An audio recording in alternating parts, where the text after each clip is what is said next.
ಸೇವಕ ಬಡವರಿಗೆ ಸ್ಫೂರ್ತಿದಾಯಕ ನಗಣ್ಣ ಜನಸೇವಕ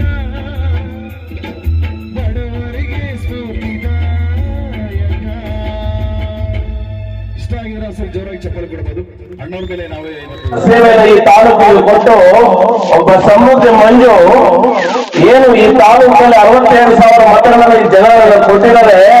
ಅವರ ಸೇವೆ ಮಾಡುವಂತ ಸೇವಕರನ್ನ ಅವರ ದ್ರೋಹ ಮಾಡಿ ನಾನು ಬೆಂಗಳೂರಿನಲ್ಲಿ ಕೂತ್ಕೊಳ್ತಕ್ಕಂಥ ವ್ಯಕ್ತಿಯಲ್ಲ ಅಂತೇಳಿ ತಮ್ಮ ಸೇವೆ ಮೂಲಕ ಈ ತಾಲೂಕು ಜನರಿಗೆ ತೋರ್ಪಡಿಸಿದಂತ ನಮ್ಮ ಸಮೃದ್ಧಿ ಮಂಜಣ್ಣವರು. ಆದ್ಮೇಲೆ ಅವರ ಭಾವನೆಗಳು ಅವರ ಸಾಮಾಜಿಕ ಬದ್ಧತೆ ಹೆಂಗಿರ್ತದೆ ಅಂತಕ್ಕಂಥ ಒಂದೇ ಒಂದು ಉದಾಹರಣೆ ತಮ್ಮ ಮುಂದೆ ಕೊಡ್ತೇನೆ. ಇತ್ತೀಚೆಗೆ ನಮ್ಮ ಓಂ ಶಕ್ತಿ ದೇವಸ್ಥಾನಕ್ಕೆ ಹಣ ಕೊಟ್ರಿ, ಎಲ್ಲಿ ಹೆಂಚೇಪಲ್ಲೆಯಲ್ಲಿ. ಅಲ್ಲಿ ಅವ್ರಿಗೆ ಮಾತು ಕೊಟ್ಟಿದ್ರು ಇವರು ಏನಂದ್ರೆ ಆ ದೇವಸ್ಥಾನ ಪ್ರಾರಂಭ ಮಾಡಕ್ಕೆ ಹಣ ಕೊಡ್ತಿದೆ ಅಂತ. ಆದ್ರೆ ಅವರು ಸ್ವಲ್ಪ ಅನಾರೋಗ್ಯದಿಂದ ಹಾಸ್ಪಿಟಲ್ ಅಲ್ಲಿ ಇರ್ಬೇಕಾಯ್ತು. ಆದ್ರೆ ಆ ಊರಲ್ಲಿ ನಾನು ಫೋನ್ ಮಾಡಿದ್ರು, ಏನಣ್ಣ ಈ ತರ ಬರ್ತೀನಿ ಅಂತ ಹೇಳಿದ್ರು, ಬರ್ತಾರ ಅಣ್ಣ ಅಂತಂದ್ರೆ ಇಲ್ಲಪ್ಪ ಅವ್ರು ಸ್ವಲ್ಪ ಅನಾರೋಗ್ಯ ಆಗಿದೆ, ಇನ್ನೊಂದು ದಿವಸ ಡೇಟ್ ಫಿಕ್ಸ್ ಮಾಡಿ ಬರ್ತೀನಿ ಅಂತ ಹೇಳಿದ್ರು. ಏನ್ ಕಳ್ಸ್ಕೊಟ್ಟೆ ನಾನು. ಮಾನ್ಯ ದಿವಸ ಬೆಳಗ್ಗೆ 7:30ಗೆ ಫೋನ್ ಬರ್ತದೆ ಅವರಿಂದ ನನಗೆ, ಅಣ್ಣ ನಿಮ್ ರೆಡಿ 11 ಗಂಟೆಗೆ ನಾವು ಹೆಂಚೇಪಲ್ಲಿಗೆ ಹೋಗ್ಬೇಕು ಅಂತ.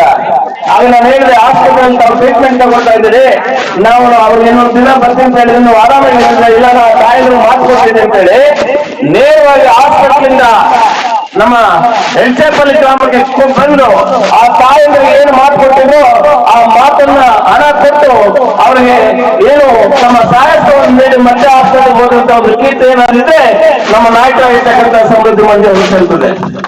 ಯಾಕೆ ಮಾತನ್ನು ಹೇಳ್ತಾ ಇರ್ತಂದ್ರೆ ನಮ್ಮ ನಾಯಕರು ಮಹಾದಾನಿಗಳು ಅಂತ ನಾನು ಒಪ್ಕೊಳ್ತಾ ಇಲ್ಲ. ಸಾಮಾಜಿಕ ಬದ್ಧತೆ, ಆ ಸಮಾಜದಲ್ಲಿ ಅವರು ಹೊಂದಿರ್ತಕ್ಕಂಥ ಅವಿನಾಭಾವ ಸಂಬಂಧಗಳು ಏನು ಸಮಾಜ ನನ್ನ ಜನ ನನಗೆ ಇಷ್ಟೊಂದು ಆಶೀರ್ವಾದ 67,000 ಮತಗಳನ್ನು ಕೊಟ್ಟು ನಾಶ ಮಾಡಿದಂತ ನನ್ನ ತಂದೆ ತಾಯಿಗಳಿಗೆ ನಾನು ಯಾವತ್ತೂ ಮೋಸ ಮಾಡಬಾರ್ದು ಅಂತ ಹೇಳಿ ಜನರಿಂದ ಮತ್ತೆ ಇದ್ದು ಜನರಿಗಾಗಿ ಜನರಿಗೋಸ್ಕರ ಒಳ್ಳೆಯ ಒಂದು ಸೇವೆಗಳನ್ನು ಮಾಡ್ತಾ ಇವತ್ತು ಅಭೂತವಾದಂತಹ ಒಂದು ಸೇವೆಗಳನ್ನು ಈ ತಾಲೂಕನ್ನು ಮಾಡಿರ್ತಕ್ಕಂಥ ದೃಶ್ಯ ಮಾಧ್ಯಮಗಳಲ್ಲಿ ಪತ್ರಿಕಾ ಮಾಧ್ಯಮಗಳಲ್ಲಿ ನೋಡಿದ್ದೇನೆ. ಆದ್ಮೇಲೆ ತಮ್ಮಲ್ಲಿ ಕಳಕಳಿಯಿಂದ ನಾನು ಕೈ ಮುಗಿ ಕೇಳ್ಕೊಳ್ತಕ್ಕಂಥದ್ದು ಒಂದೇ, ಇಷ್ಟೆಲ್ಲ ಅಧಿಕಾರಿಯಿಂದ ಇಷ್ಟೆಲ್ಲ ಕೆಲಸಗಳನ್ನು ಮಾಡ್ತಕ್ಕಂಥ ಉಪ ಸಮೃದ್ಧಿ ಮಂಜು ಅವರಿಗೆ ಒಂದು ಬಾರಿ ಆಶೀರ್ವಾದ ಮಾಡಿ, ಒಂದು ಬಾರಿ ಆಶೀರ್ವಾದ ಮಾಡಿ ಮುಂದಿನ ಚುನಾವಣೆಯಲ್ಲಿ ಅವರಿಗೆ ಶಾಸಕ ಸ್ಥಾನವನ್ನು ಕೊಟ್ಟು ನಿಜವಾಗ್ಲೂ ಕೂಡ ಏನು ನಮ್ಮ ಆರೋಗ್ಯ ಸೇನವರು ಆಶಯಗಳೇನಿತ್ತು ಅದನ್ನು ಸಂಪೂರ್ಣವಾಗಿ ಈಡೇರಿಸ್ತಾರೆ. ಒಂದು ನಾವು ನಮ್ಮ ಸಮೃದ್ಧಿ ಮಂದಿನವರು ಗೆಲ್ಲಿಸಿದೆ ಆದ್ರೆ ಆ ಪರಲೋಕದಲ್ಲಿರ್ತಕ್ಕಂಥ ನಮ್ಮ ಅಣ್ಣನಾಗಿರ್ತಕ್ಕಂಥ ಆಲೋಚನೆ ಒಂದು ಆತ್ಮಕ್ಕೆ ಶಾಂತಿ ಸಿಗ್ತದೆ. ಆ ಶಾಂತಿ ಸಿಗ್ಬೇಕಾದ್ರೆ ನಾವೆಲ್ಲರೂ ಕೂಡ ಮನಸ್ಸು ಮಾಡಿ ಅವರಿಗೆ ಮತ ಕೊಡ್ಬೇಕು ಅಂತ ಹೇಳಿ ತಮ್ಮಲ್ಲಿ ಕೇಳ್ಕೊಂಡ್ರೆ ನನ್ನ ಮಾತನ್ನು ಮುಗಿಸ್ತಾ ಇದ್ದೆ. ವೇದಿಕೆ ಮೇಲೆ ಆಸೀನರಾಗಿರ್ತಕ್ಕಂಥ ಎಲ್ಲ ಮಹಾ ನಾಯಕರಿಗೆ ಹೊಂದಿಸುತ್ತಾ, ವೇದಿಕೆ ತುಂಬಾ ಜನ ಇದೆ, ಹೆಸರು ಲೇಟ್ ಆಗುತ್ತೆ, ಆರ್ಕೆಸ್ಟ್ರಾ ಲೇಟ್ ಆಗ್ತದೆ ನಾನು ಬೇಕು ಅಂತ ಇದ್ದಾರೆ ಅವರು. ವೇದಿಕೆ ಮುಂಭಾಗದಲ್ಲಿರ್ತಕ್ಕಂಥ ಎಲ್ಲ ನನ್ನ ಅಕ್ಕ ತಂಗಿರು, ಅಣ್ಣ ತಮ್ಮಂದಿರು, ಮಾಧ್ಯಮ ಮಿತ್ರರು ಹಾಗೂ ಒಡ್ಡಳ್ಳಿ ಗ್ರಾಮದ ನನ್ನೆಲ್ಲ ಅಕ್ಕ ತಂಗಿರಿಗೆ ಹೊಂದಿಸುತ್ತಾ, ಈ ಸಲ್ಲಾಪುರಮ ಜಾತ್ರೆ ವಿಶೇಷವಾಗಿ ಪ್ರತಿ ವರ್ಷ ಆಚರಣೆ ಮಾಡ್ತಾ ಇದ್ದೀರಿ. ಆಚರಣೆಗೆ ಅದೇ ನನಗಂತೂ ಅದೃಷ್ಟ ಅಂತ ಗೊತ್ತಿಲ್ಲ. ನಾನು ಸೋತಾಗಿದ್ದ ಈ ತಾಯಿ ಸೋತಾಗಿದ್ದ ನನಗೆ ಫಸ್ಟ್ ಊರವ್ರು ಬಂದು ಕೇಳಿದ್ರು, ನನಗೆ ಒಂದು ನಾಗರಕಟ್ಟೆ ಕಟ್ಟಿಕೊಡಿ ಅಂತ ಕೇಳಿದ್ರು.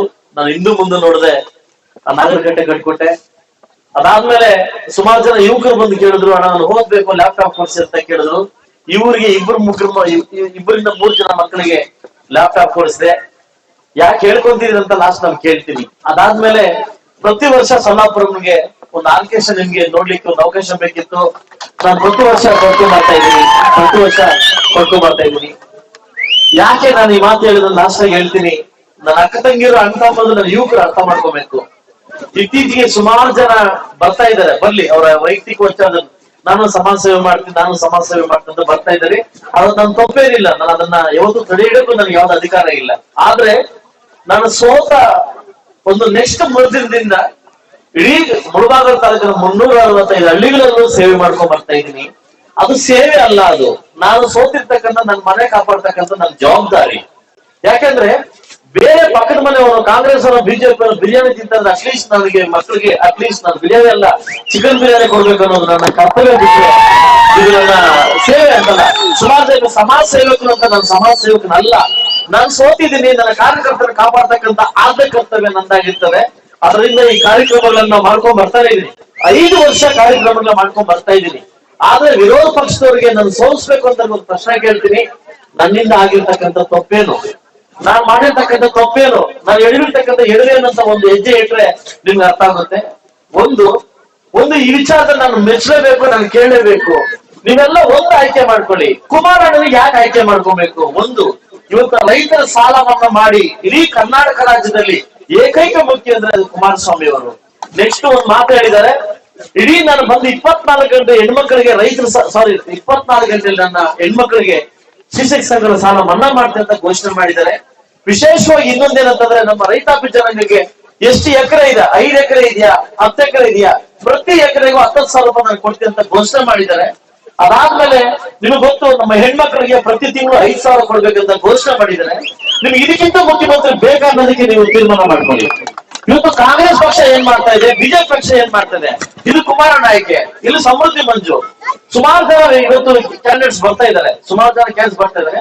ಸಮೃದ್ಧಿ ಮಂಜುನ ಯಾಕೆ ಆಯ್ಕೆ ಮಾಡ್ಕೊಬೇಕು ಅಂದಾಗ, ನಾನು ಸೋತು ನಿಮ್ಮದ್ ಬಿಟ್ಟೋದ್ನ, ಇಲ್ಲ ಊರ್ ಬಿಟ್ಟಿದ್ದೀನ, ಇಲ್ಲ ನಿಮ್ಮನ್ ಬಿಟ್ಟಿದ್ದೀನ, ನಿಮಗೆ ಕರ್ತವ್ಯ ಬಿಟ್ಟಿದ್ದೀನ, ನನ್ನ ಕರ್ತವ್ಯ ನಾನು ಮಾಡ್ಕೊಂಡ್ ಬರ್ತಾನೆ ಇದ್ದೀನಿ. ಸೊ ಅದರಿಂದ ಸ್ನೇಹಿತರೆ, ನಿನ್ನ ಹತ್ರ ಒಂದೇ ನಾನು ಭಿಕ್ಷೆ ಕೇಳೋದು ಏನಂತಂದ್ರೆ, ನಾನು ಸೋತೋಗಿರ್ತಕ್ಕಂಥ ವ್ಯಕ್ತಿ, ನೀನ್ ಸೋಲ್ಪೇಂಡ ವ್ಯಕ್ತಿ. ನಾನ್ ನಿಮ್ಮ ಹತ್ರ ಕೇಳೋ ಹಕ್ಕಿಂದೆ. ಇವತ್ತು ಆ ಎಲೆಕ್ಷನ್ ಟೈಮಲ್ಲಿ ಬರ್ಬೋದು ಹೋಗ್ಬೋದು, ಆದ್ರೆ ನಿರಂತರವಾಗಿ ನಾನು ನಿಮ್ಮ ಹತ್ರ ಇದ್ದೀನಿ, ನಿರಂತರವಾಗಿ ನಿಮ್ ಸೇವೆ ಮಾಡ್ತಾ ಇದ್ದೀನಿ. ನೀವು ಕೊಡೋ ಒಂದು ಮತ ಬಹುಶಃ ಮುಳುಭಾಗದ ಚೇಂಜಸ್ ತರ್ಬೋದು, ಇಲ್ಲ ನನ್ನ ಲೈಫ್ ತರ್ಬೋದು, ಇಲ್ಲ ನಿಮ್ಮೆಲ್ಲರ ಲೈಫ್ ತರ್ಬೋದು. ದಯವಿಟ್ಟು ಅರ್ಥ ಮಾಡ್ಕೊಂಡು ಮುಂದೆ 3 ತಿಂಗಳಲ್ಲಿ ನಾನು ಒಬ್ಬ ವಿದ್ಯಾವಂತ ಇದ್ದೀನಿ, ಒಬ್ಬ ಎಜುಕೇಟೆಡ್ ವಿದ್ಯಾವಂತ ಇದ್ದೀನಿ. ದಯವಿಟ್ಟು ಈ ಮುಳುಭಾಗದ ಕ್ಷೇತ್ರಕ್ಕೆ ನಾನು ಒಂದು ಅವಕಾಶ ಮಾಡಿಕೊಡಿ ಅಂತ ಕೇಳ್ತೀನಿ. ಸುಮಾರು ಜನ ಹೇಳ್ತಾರೆ ಲೋಕಲ್ ಅಲ್ಲ. ನನ್ನ ಅಕ್ಕನ್ನ ಇಲ್ಲಿ ಬೈರಕೂರ್ ಪಕ್ಕದಲ್ಲಿ ಕದಾನ್ಪಲ್ಲಿ ಕೊಟ್ಟಿದ್ದೀನಿ. ನನ್ನ ತಾಯಿ ಆಲಂಬೂರ್, ನಿಮ್ಗೆಲ್ರಿಗೂ ಗೊತ್ತಿದೆ, ಡಾಕ್ಟರ್ ನಮ್ಮ ಮಾವ ಗೊತ್ತು, ವೆಟರ್ನರಿ ಡಾಕ್ಟರ್ ವೆಂಕಟರಮಣಪ್ಪ ಅಂತ ನನ್ನ ಅಕ್ಕನ್ ಕೊಟ್ಟಿರ್ತಕ್ಕಂಥ ಮಾವ ಅವನು ಅಲ್ವಾ. ಅದಾದ್ಮೇಲೆ ನಮ್ಮ ತಾಯಿ ಬಂದ್ಬಿಟ್ಟು ಅಂಗನಹಳ್ಳಿ. ನಾನು ಸುಮಾರು ಜನಕ್ಕೆ ಬತ್ತೀಕೋರ್ನ ಮತ್ತು ಬೆಂಕಿ ಜನ ಕೇಳ್ತೀನಿ, ಯಾರು ಲೋಕಲ್ಲು ಇಲ್ಲಿ ಮನೆ ಕಟ್ಕೊಂಡಿದ್ದೀನಿ ಸತ್ತುಗುಂಟೆ, ನಾನ್ ಲೋಕಲ್ಲ. ನಿಮ್ಗೆ ಯಾವ್ದು ಸಿಕ್ದಂಗೆ ಕ್ವಶನ್ ಮಾಡ್ತೀರಾ. ದಯವಿಟ್ಟು ಜನ ಅರ್ಥ ಮಾಡ್ಕೊಳ್ಳೋ ಪರಿಸ್ಥಿತಿ ಬಂದಿದ್ದಾರೆ, ಅರ್ಥ ಆಗುತ್ತೆ. ಇನ್ನು 3 ತಿಂಗಳಲ್ಲಿ ಜನ ಉತ್ತರ ಕೊಡ್ತಾರೆ. ಖಂಡಿತವಾಗ್ಲೂ ನನ್ನ ಗೆಲ್ಲಿಸ್ತೀರಾ, ಮುಂದೆ ವಿಧಾನಸಭೆ ಕಳಿಸ್ತೀರಾ, ಕುಮಾರಣ್ಣ ಮುಖ್ಯಮಂತ್ರಿ ಮಾಡೇ ಮಾಡ್ತೀರಾ ಅಂತ ಒಂದು ಭರವಸೆಯೊಂದಿಗೆ ನಿಮ್ಮೆಲ್ಲರೂ ಒಳ್ಳೇದಾಗ್ಲಿ, ನನ್ನ ಯುವ ಶಕ್ತಿ ಒಳ್ಳೇದಾಗ್ಲಿ. ಇಡೀ ಮುಳುಭಾಗ ತಾಲೂಕಿನ ದಯವಿಟ್ಟು ನನ್ನ ಯುವಕರಿಗೆ ಥ್ಯಾಂಕ್ಸ್ ಹೇಳ್ತೀನಿ, ನನ್ನ ಯುವಕರಿಗೆ ಥ್ಯಾಂಕ್ಸ್ ಹೇಳ್ತೀನಿ, ತಲೆಬಾಗ್ ಥ್ಯಾಂಕ್ಸ್ ಹೇಳ್ತೀನಿ. ಇವತ್ತು ನೀವು ಕೊಡ್ತಕ್ಕಂಥ ಪ್ರೀತಿ ಹೆಂಗಿದೆ ಅಂತಂದ್ರೆ, ಇಡೀ ಮುಳುಭಾಗ ಕ್ಷೇತ್ರದಲ್ಲಿ ಯಾವ ಊರ್ಗ್ ಹೋದ್ರು ಯುವಕರು ನನಗೆ ಮುಂದೆ ಬರ್ತಿದ್ದೀರಿ, ದಾರಿ ತೋರಿಸಿದಿರಿ, ನಾವಿದೀವಿ ಅಂತ ಒಂದು ಧೈರ್ಯ ಕೊಡ್ತಿದ್ದೀರಿ. ಹಿರಿಯರ ಮಾರ್ಗದರ್ಶನ ಇದೆ, ಹಿರಿಯರು ಹೇಳ್ತಾ ಇದ್ದೀವಿ ನಾವಿದೀವಿ ಬಾಪ ಅಂತ ಕರೀತಾರೆ. ಇಷ್ಟು ಸಾಕು ಆಸ್ತಿ, ಇದಕ್ಕಿಂತ ನನಗೆ ಏನು ಬೇಕಾಗಿಲ್ಲ ಅಂತ ಹೇಳ್ತಾ, ಮುಂದಿನ ಬರ್ತಕ್ಕಂಥ ಚುನಾವಣೆಯಲ್ಲಿ ದಯವಿಟ್ಟು ನನ್ನ ಆಶೀರ್ವಾದ ಮಾಡ್ತೀರ ಅಂತ ಹೇಳ್ತಾ, ನಿಮ್ಮೆಲ್ಲರಿಗೂ ಒಳ್ಳೇದಾಗ್ಲಿ ಅಂತ ಹೇಳ್ತಾ, ಸಲೋಬ್ರಹ್ಮ ತಾಯಿ ತಮ್ಮೆಲ್ಲರಿಗೂ ಒಳ್ಳೇದು ಮಾಡ್ಲಿ ಅಂತ ಮಾತು ಮುಗಿಸ್ತಾ ಇದ್ದೀನಿ. ಜೈ ಕರ್ನಾಟಕ. ಅದೇ ರೀತಿಯಾಗಿ ಈ ವೇದಿಕೆಯ ಮೇಲೆ ಅಲಂಕರಿಸಿರ್ತಕ್ಕಂಥ ಎಲ್ಲ ಗಣ್ಯ ವ್ಯಕ್ತಿಗಳೇ, ನಮ್ಮ ಸಲ್ಲಾಪ್ರಮ ಜಾತ್ರಾ ಮಹೋತ್ಸವ ಕಾರ್ಯಕ್ರಮಕ್ಕೆ ವೇದಿಕೆಯ ಮುಂಭಾಗದಲ್ಲಿ ಎಲ್ಲ ನೆಲೆಸಿರ್ತಕ್ಕಂಥ ನಮ್ಮ ಸುತ್ತಮುತ್ತಲಿನ ಉಡುಪಲ್ಲಿ ಗ್ರಾಮ ಪಂಚಾಯತಿ ಮಹಾಜನಗಳೇ, ಉಡುಪಲ್ಲಿ ಗ್ರಾಮದವರೇ, ಅಕ್ಕ ತಂಗಿಯರೇ, ಅಣ್ಣ ತಮ್ಮಂದಿರೇ, ಜಿ ವಡ್ಡಳ್ಳಿ ಗ್ರಾಮದ ಅಣ್ಣ ತಮ್ಮಂದಿರೇ, ಅಕ್ಕ ತಂಗಿಯರೇ, ಈ ಕಾರ್ಯಕ್ರಮ ಇವತ್ತು ಈ ಮನೋರಂಜನೆ ಕಾರ್ಯಕ್ರಮ ನಮ್ಮ ದೇವಸ್ಥಾನದ ಸಮ್ಮುಖದಲ್ಲಿ ನಮ್ಮ ಸಮೃದ್ಧಿ ಮಂಜಣ್ಣವರು ಏನ್ ಇವತ್ತು ಅಲಂಕರಿಸಿರ್ತಾರೋ ನೀವೆಲ್ಲ ವೀಕ್ಷಣೆ ಮಾಡಕ್ಕೆ ಬಂದಿದ್ದೀರಿ.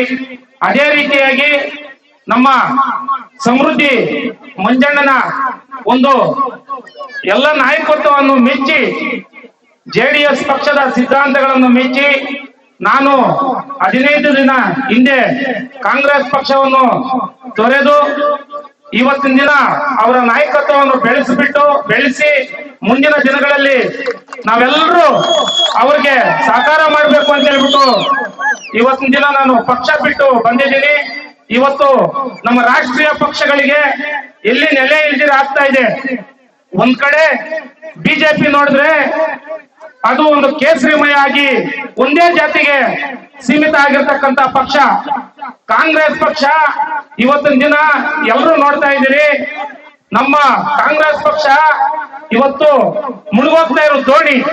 ಅದೇ ರೀತಿಯಾಗಿ ನಮ್ಮ ಪ್ರಾದೇಶಿಕ ಪಕ್ಷ ಆದ್ರೆ ನಮ್ಮ ಪಕ್ಕದ ರಾಷ್ಟ್ರಗಳಲ್ಲಿ ರಾತ್ರಿನೂ ಈ ಮಾತು ಹೇಳಿದೆ, ನಮ್ಮ ತಮಿಳುನಾಡು ಆಗಿರ್ಬೋದು, ಆಂಧ್ರ ಪ್ರದೇಶ ಆಗಿರ್ಬೋದು, ಒರಿಸ್ಸಾ ಆಗಿರ್ಬೋದು, ನಮ್ಮ ತೆಲಂಗಾಣ ಆಗಿರ್ಬೋದು, ಪ್ರಾದೇಶಿಕ ಪಕ್ಷ ಅಂದ್ರೆ ನಮ್ಮ ಜನಗಳಿಗಾಗ್ಬೋದು, ರೈತರಿಗಾಗ್ಬೋದು, ಏನು ಬೇಕೋ ಅವರ ಸ್ವಂತ ನಿರ್ಧಾರದ ಮೇಲೆ ತಕೊಂಡು ನಮ್ಮ ರೈತಾಪಿ ವರ್ಗಕ್ಕೆ ಒಳ್ಳೆಯ ಅನುಕೂಲ ಮಾಡ್ತಾರೆ. ನಮ್ಮ ಮುಖ್ಯಮಂತ್ರಿ ಕುಮಾರಣ್ಣ ಮುಖ್ಯಮಂತ್ರಿ ಆಗಿದ್ದಾಗ ಸಾವಿರಾರು ಕೋಟಿ ರೈತರ ಒಂದು ಸಾಲ ಮನ್ನಾ ಮಾಡಿ ಅವರ ರೈತರಿಗೆ ಒಂದು ಮಾರ್ಗದರ್ಶಕರಾಗಿದ್ದಾರೆ. ಅದೇ ರೀತಿಯಾಗಿ ನಮ್ಮ ಮುಳಬಾಗಿಲು ತಾಲೂಕಿನ ವಿಧಾನಸಭಾ ಚುನಾವಣೆ ಸುಮಾರು ಇನ್ನು 3 ತಿಂಗಳು ಕಾಲಾವಕಾಶ ಇದೆ. ಆ 3 ತಿಂಗಳಲ್ಲಿ ಬರತಕ್ಕಂತ ಚುನಾವಣೆಯಲ್ಲಿ ನಮ್ಮ ಯುವಕರ ಕಣ್ಮಣಿ, ನಾವೆಲ್ಲ ಯಂಗ್ ಟೈಗರ್ ಅಂತ ಕೂಡ ಕರೀಬಹುದು, ಅವ್ರು ನೋಡಿ ಒಂದ್ಸಲ ಒಳ್ಳೆ ಸ್ವಭಾವದವರು, ಒಳ್ಳೆ ಗುಣವಂತರು. ನಾವು ಅವ್ರ ನಾಯಕತ್ವವನ್ನು ಮೆಚ್ಚಿ ಪಕ್ಷವನ್ನು ಬಿಟ್ಟು ಇವತ್ತು ಜೆಡಿಎಸ್ ಪಕ್ಷಕ್ಕೆ ಸೇರಿದ್ದೀವಿ. ತಾವೆಲ್ಲರೂ ನಮ್ಮ ತಲಪ್ರಮ್ಮ ಸಮ್ಮುಖದಲ್ಲಿ ಅವರಿಗೆ ಮುಂದಿನ ದಿನಗಳಲ್ಲಿ ತಾವೆಲ್ಲರೂ ಆಶೀರ್ವಾದ ಮಾಡಿ ಶಾಸಕರಾಗಿ ಮಾಡ್ಬೇಕು ಅಂತ ಹೇಳ್ಬಿಟ್ಟು ಅವ್ರ ಹತ್ರ ನಾವು ಹೋಗಿ ಹೆಂಗೆ ಅಂತ ಹೇಳಿದ್ರೆ ನಮ್ಮ ಮಾಮೂಲಿ ಯಾರಾದ್ರೂ ಅವ್ರ ಹತ್ರ ಹೋಗ್ಬೋದು, ಏನ್ ಬೇಕಾದ್ರೂ ಕೇಳ್ಬೋದು. ಫ್ರೆಂಡ್ಲಿ ಲೆವೆಲ್ ಅಲ್ಲಿ ನಾವು ನೋಡಿದೀವಿ, ಫ್ರೆಂಡ್ಲಿ ಲೆವೆಲ್ ಇರ್ತಾರೆ, ಏನ್ ಕೆಲಸ ಬೇಕೋ ತಮ್ಗೆಲ್ಲರಿಗೂ ಮಾಡ್ಕೊಡ್ತಾರೆ ಅಂತ ಹೇಳ್ಬಿಟ್ಟು ಕೂಡ ಈ ಸಂದರ್ಭದಲ್ಲಿ ಹೇಳ್ತಾ ತಾವೆಲ್ಲರ ಆಶೀರ್ವಾದ ಮುಂದಿನ ದಿನಗಳಲ್ಲಿ ಅವ್ರ ಮೇಲೆ ಇರಬೇಕು ಅಂತೇಳಿ ನನಗೆ ಈ ಕಾರ್ಯಕ್ರಮಕ್ಕೆ ಬರಮಾಡಿ 4 ಮಾತು ಮಾತಾಡಲಿಕ್ಕೆ ಅವಕಾಶ ಮಾಡಿಕೊಟ್ಟಂತ ತಮ್ಮೆಲ್ಲರಿಗೂ ವಂದಿಸ್ತಾ ನನ್ನ ಮಾತನ್ನು ಮುಗಿಸ್ತಾ ಇದ್ದೀನಿ. ಜೈ ಸಮೃದ್ಧಿ ಮಂಜುನಾಥ್, ಜೈ ಜೆಡಿಎಸ್.